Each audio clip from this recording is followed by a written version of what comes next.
नमस्कार। यूं तो मध्य प्रदेश को धार्मिक पर्यटन की दृष्टि से बहुत अधिक समृद्ध माना जाता है। मध्य प्रदेश में स्थित होने वाले 2 ज्योतिर्लिंग व अन्य शक्तिपीठों की वजह से मध्य प्रदेश को यह गौरव प्राप्त होता है। ऐसा ही एक शक्तिपीठ मध्य प्रदेश के सीहोर जिले में स्थित, जिसे हम सलकनपुर विजयासन धाम के रूप में जानते हैं। यहाँ विराजमान मां पार्वती को बीजासेन माता के रूप में भी जाना जाता है। धरातल से लगभग 1000 फीट की ऊंचाई पर स्थित इस मंदिर में सदैव हजारों की संख्या में भक्तगण एवं श्रद्धालुगण उपस्थित रहते हैं।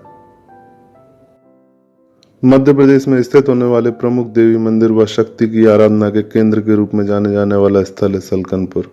साथ ही साथ हम यहाँ पर पहाड़ों की गोद में बसा हुआ प्राचीन शिव मंदिर भी देख सकते हैं, जो कि हमको एक आकर्षक पर्यटक स्थल के रूप में प्रतीत होता है। तो चलिए शुरू करते हैं अपनी यात्रा देवी की आराधना के एक प्रमुख केंद्र के रूप में जाने जाने वाला स्थल सलकनपुर धाम के लिए। सलकनपुर की दूरी भोपाल से लगभग 75 किलोमीटर है, जो कि हम अपने स्वयं के वाहन से आसानी से पहुंच सकते हैं।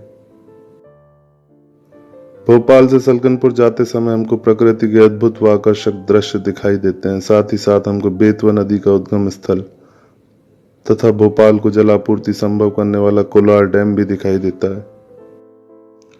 भोपाल से सलकनपुर की इस सफर के दौरान हमको पर्यटन की दृष्टि से बहुत अधिक आकर्षक हरे भरे जंगल व आकर्षक दृश्य अवश्य ही दिखाई देते हैं। प्रकृति के सुंदर मनमोहक दृश्य को देखते हुए आप इतना मंत्रमुग्ध हो जाते हैं कि बीच बीच में कहीं कहीं रुककर आप प्रकृति के इस अद्भुत सौंदर्य का आनंद लेना चाहते हैं। दूर दूर तक फैले हुए जंगल, हरे भरे पहाड़ी व कोलार डैम का दूर दूर तक फैला हुआ जल आपको एक असीम आनंद की अनुभूति देता है। भोपाल से सलकनपुर की यह यात्रा न केवल आपको धार्मिक दृष्टि से आत्मसंतुष्टि प्रदान करती है, अपितु एक आकर्षक पर्यटन यात्रा का भी अनुभव प्रदान करती है। प्रकृति के इन मनमोहक दृश्यों से होते हुए हम कुछ ही क्षणों में सलकनपुर के पास स्थित चौराहे पर पहुंच जाते हैं, जहां पहुंचकर हम चाहें तो कुछ स्वल्पहार वगैरह कर सकते हैं या सीधे अपनी यात्रा मंदिर के लिए जारी रख सकते हैं। सड़क मार्ग से जाते समय हमको दूर से ही पहाड़ी पर स्थित मैया का यह विजयासन धाम दिखाई देने लगता है। सलकनपुर पहुंचने पर हमको मंदिर का यह भव्य प्रवेश द्वार दिखाई देता है, जिससे भीतर प्रवेश करने पर हम चाहें तो 1400 सीढ़ियां चढ़कर या रोपवे की सहायता से मंदिर तक आसानी से पहुंच सकते हैं। अगर आपका शरीर स्वस्थ है तो हम सीढ़ियों की सहायता से आसानी से मंदिर तक पहुंच सकते हैं। सीढ़ियों से जाना हालांकि शरीर को थका देने वाला एहसास होता है, लेकिन यह जीवन पर्यंत आपकी स्मृति में शेष रह जाता है। साथ ही साथ अगर आप चाहें तो लगभग 80 रुपए का भुगतान कर रोपवे की सहायता से भी सीधे मंदिर मां के मंदिर तक आसानी से पहुंच सकते हैं। अगर आप इन दोनों मार्गों के अतिरिक्त तीसरा मार्ग चाहते हैं तो आपको प्रशासन द्वारा निर्मित वाहन मार्ग का प्रयोग भी कर सकते हैं। मंदिर के मुख्य प्रवेश द्वार से लगभग 1.5 से 2 किलोमीटर की दूरी पर स्थित है वाहन मार्ग का प्रवेश द्वार, जहां से आप अपने वाहन की सहायता से पर्वत के शिखर पर या मां के मंदिर तक आसानी से पहुंच सकते हैं। वाहन मार्ग से जाते समय प्रवेश द्वार पर आपके वाहन की एंट्री व आपके नाम, पते इत्यादि की जानकारी भी यहाँ पर ली जाती है। नवरात्र के समय कभी कभी वहां श्रद्धालुओं की संख्या बहुत अधिक होने से वाहन मार्ग से आवागमन संभव नहीं हो पाता है। वाहन मार्ग से जाते समय आप विंध्याचल पर्वत श्रृंखला की फैली हुई इन पहाड़ियों को, हरे भरे सुंदर जंगलों को आनंद भी ले पाते हैं तथा यहाँ पर पहुंचने वाले सर्वाधिक भक्त गणों के द्वारा वाहन मार्ग का ही प्रयोग किया जाता है। सर्वाधिक भक्त वाहन मार्ग के द्वारा ही मां के मंदिर तक पहुंचते हैं। वर्तमान में नवरात्र का समय होने से बहुत अधिक संख्या में भक्तगण एवं श्रद्धालुगण यहाँ पहुंचने लगे हैं। कई बार तो यह संख्या लाखों में पहुंच जाती, जिसे व्यवस्थित करने के लिए यहाँ पर भारी पुलिस बल तैनात किया जाता है, जिससे किसी प्रकार की अव्यवस्था न फैल सके। कोविड के चलते प्रशासन के द्वारा कुछ नियम व सावधानियां बरती गई, जिनका हम सभी को पालन अवश्य करना चाहिए।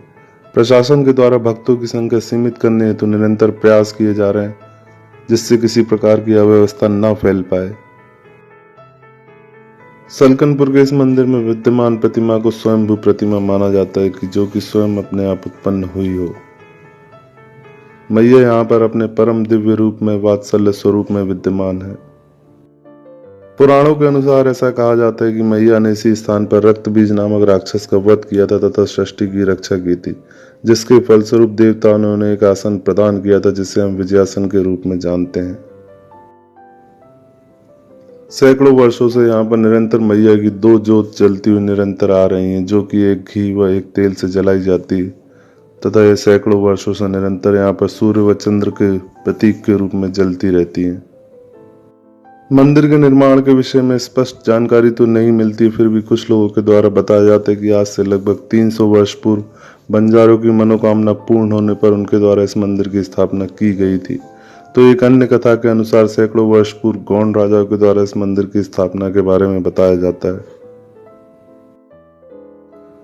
मां के इस मंदिर में आप काल भैरव, सरस्वती जी व अन्य देवी देवताओं के दर्शन भी कर पाते हैं।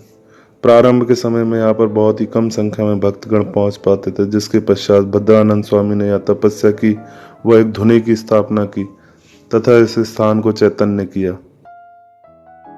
उसी धुने की राख आज भी भक्तों को प्रसाद के रूप में वितरित की जाती है। ग्रामीणों के द्वारा ऐसा बताया जाता है कि पूर्व के समय में मंदिर के बहुत करीब तक बाघ भी पहुंच जाया करता था, जो कि मां के दर्शन हेतु इस मंदिर के आसपास आया करा करता था। इस मंदिर के बारे में ऐसा कहा जाता है कि जो भी भक्तगण यहाँ पर पहुंचते हैं, मैया उनकी सभी मनोकामनाओं को पूरा अवश्य करती है। मैया के दर्शन करने के पश्चात हम यहाँ पर स्थित प्राचीन शिव मंदिर के दर्शन हेतु जा सकते हैं, जो कि मैया के मंदिर से चंद पलों की दूरी पर स्थित है।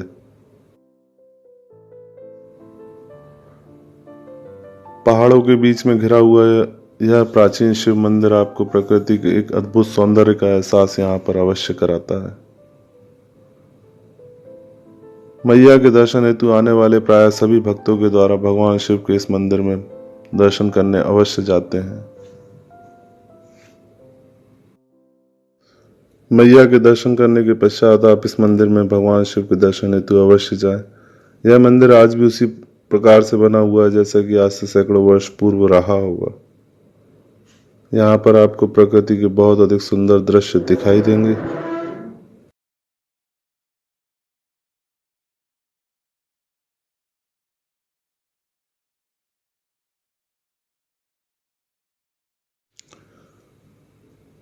सलकनपुर के विजयासन धाम की यात्रा आपको कैसी लगी, हमें कमेंट बॉक्स में ज़रूर बताएं। अगर आपको वीडियो अच्छी लगी हो तो वीडियो को लाइक और चैनल को सब्सक्राइब जरूर करें। धन्यवाद।